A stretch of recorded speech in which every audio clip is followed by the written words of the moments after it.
उसे नाम कहा जाता है, गुरु मंत्र या मेथड कहा जाता है। उसको लेके आप लगातार जाप करते रहिए, क्योंकि नाम का जाप आपने करना है। जन्म मरण के चक्कर में आप फंसे हुए हैं। मालिक की आवाजों को आपने इग्नोर किया, चाहे आपको याद नहीं, पर आपकी आत्मा ने ही मालिक की आवाज को तब नहीं पकड़ा था जब सृष्टि की रचना हुई थी। तो फिर सुमरन भी आपको ही करना होगा। शर्त मत रखो कि मालिक मैं तो सुमरन करूंगा अगर मुझे आप मिलोगे, मैं तो 7 दिन ही करूंगा, 10 दिन ही करूंगा।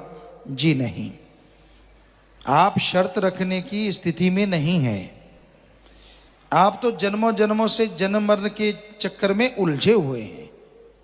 काल ने बुरी तरह से आपको भरमा रखा है। उसके दर्शन कर लीजिए, नूरी स्वरूप एक बार प्रकट कर लीजिए, फिर शर्त रखने की कोई गुंजाइश ही नहीं रहेगी।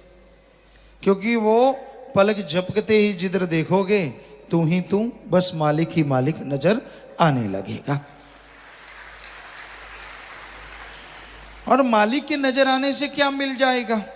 आदमी सोचता है मेरे पास गाड़ी है, बाल बच्चे हैं, परिवार है, मैं मालिक को देख के क्या करूंगा?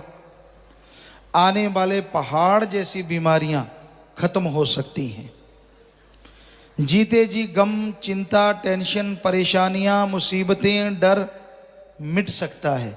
मौत का भी भयानक डर खत्म हो सकता है, वो सिर्फ और सिर्फ ओम हरि अल्लाह वाहिगुरु के नाम के जाप से। आप सारी दुनिया से निस्वार्थ भावना से प्यार करने लग जाएंगे। कोई आपको बैरी विरोधी लगेगा भी नहीं। क्यों? क्योंकि जब निर्वैर निर्भय से प्यार हो जाता है तो आदमी भी निर्वैर और निर्भय हो जाया करता है। इसलिए उस परम पिता परमात्मा का नाम जपना जरूरी है।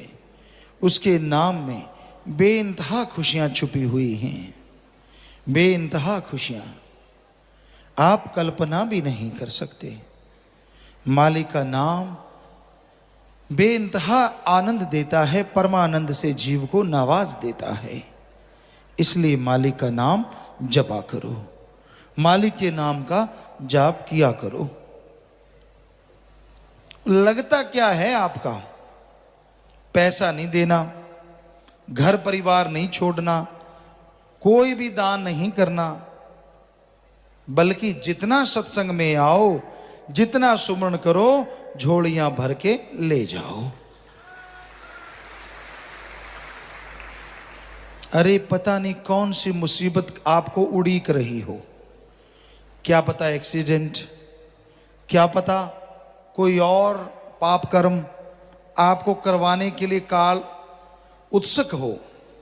सत्संग में आते हो, सुन के अमल करते हो, नाम जपते हो, तो वो सारे पहाड़ जैसे कर्म कंकर में बदलते चले जाते हैं। नाम रामबाण है। कहते हैं जब मेघनाथ और लक्ष्मण का युद्ध हुआ, उससे पहले मेघनाथ ने 2 बार, एक बार श्री राम और लक्ष्मण को नागपाश में बेहोश किया, एक बार बर्छी मार के लक्ष्मण को बेहोश किया, बहुत लंबी कोमा में डाला। तो तीसरी बार जब लक्ष्मण जी युद्ध लड़ रहे थे, मेघनाथ बहुत बड़ा योद्धा था, बहुत वर लिए हुए थे, वरदान हासिल थे उसे, तो वो यज्ञ कर रहा था, उस समय के अनुसार साइंस सिद्धि कर रहा था, रिसर्च कर रहा था। उस दरमियान अगर उसे ना हटाया जाता तो वो शायद काबू जल्दी से ना आता, क्योंकि वो तो नियति ने लिखा था, होना तो जरूर था। तो कहते लक्ष्मण ने जोर लगा लिया, काबू नहीं आ रहा था, अस्त्र शस्त्र चलाए। तो कहते लक्ष्मण जी ने फिर जो बाण चलाया उसे कहा तुझे राम की सौगंध है, कसम है, वापिस मत आना, मेघनाथ का वध कर देना। तो वो बाण जब छोड़ा, मेघनाथ की सारी चालें, सारी मायावी शक्तियां धरी धराई रह गई और उसका सिर कट के पल में खात्मा हो गया। तो रामबाण तब से मशहूर है। कोई भी बात हो, ये दवाई तो फला रोग की रामबाण है, ये कहावत बन गई। तो उसी तरह उस राम का नाम, अल्लाह वाहिगुरु मालिक का नाम भी ऐसा रामबाण है जो आपके गम, दुख, दर्द, चिंता, परेशानियां सबको मिटा के, जला के राख कर सकता है। आवागमन से आजादी दिलाता है, जन्मों जन्मों के पहाड़ जैसे पाप कर्मों को खत्म कर देता है। और चलाना कैसे है राम का बाण? जीभा से, ख्यालों से, विचारों से। आप जीभा से, ख्यालों से मालिक के नाम का जाप करते रहिए। जैसे जैसे जाप होता जाएगा, आपकी जिंदगी की तमाम परेशानियों का खात्मा होने लग जाएगा। मन को काबू करना कलयुग में बड़ा मुश्किल है। मन ने बड़े बड़े लोगों को तिगड़ी नाच नचा रखा है। मन को काबू करने के लिए भी अगर अचूक कोई साधन है तो वो है प्रभु का नाम।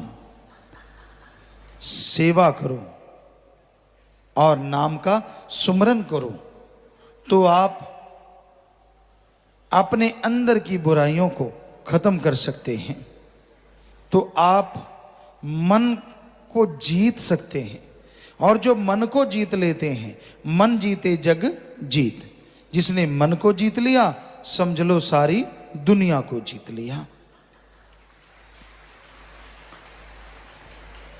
और मन कोई आसान शय नहीं है जिसको जीतना आसान हो। वशिष्ठ जी जो श्री राम जी के गुरु रहे, बचपन में उनको समझाते हैं कि सारे समुद्रों का कोई पानी पी ले, सारी हिमालय पर्वतमाला को उठा ले, एक पल के लिए मान लूंगा ऐसा हो गया होगा। हालांकि असंभव है, पर अगर कोई कहे कि मन को जीत लिया, ये बात मैं कभी नहीं मानूंगा। सो मन को जीतना बड़ा ही कठिन है, पर असंभव नहीं है। मन रुक जाता है, मन टिकाव पाता है जब आदमी लगातार सुमरन करता है। आप शुरू शुरू में सुमरन करेंगे तो मन रुकता नहीं, बल्कि और विचार देता है। ऐसी ऐसी चीजें आपको दिखाता है जो कभी आपकी कल्पना में नहीं होती। गंदगी, बुरे ख्याल, बुरी सोच, नेगेटिव थॉट्स ज्यादा बढ़ चढ़ के आती है। यानी तब काल के घर में रोना स्यापा पड़ जाता है। सारे उसके एजेंट शोर मचाते हैं कि ये आत्मा तो निकलेगी चंगुल से, ये तो जीते जी नजारे लेगी। क्योंकि नाम जिसको मिला, काल के घर में आग तो तभी लग गई कि ये आत्मा तो गई। पूर्ण पीर फकीर नाम दे दें, और साईं जी के तो वचन है कि एक बार सच्चा सौदा से नाम ले, वो जन्म मरण में नहीं जाता।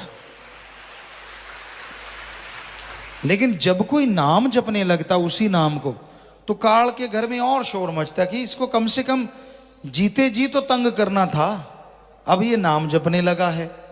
अगर नाम जपेगा, अगर इसकी सुरती ईश्वर से जुड़ गई, ये तो दोनों जहान की खुशियां लेगा। काल की बेहद बेइज्जती होती, बेहद बेइज्जती कि कोई उसकी नगरी में रहता हुआ दयाल के दर्शन करे और नजारे मान के जाए। छाती पे मूंग दलने जैसा हो गया।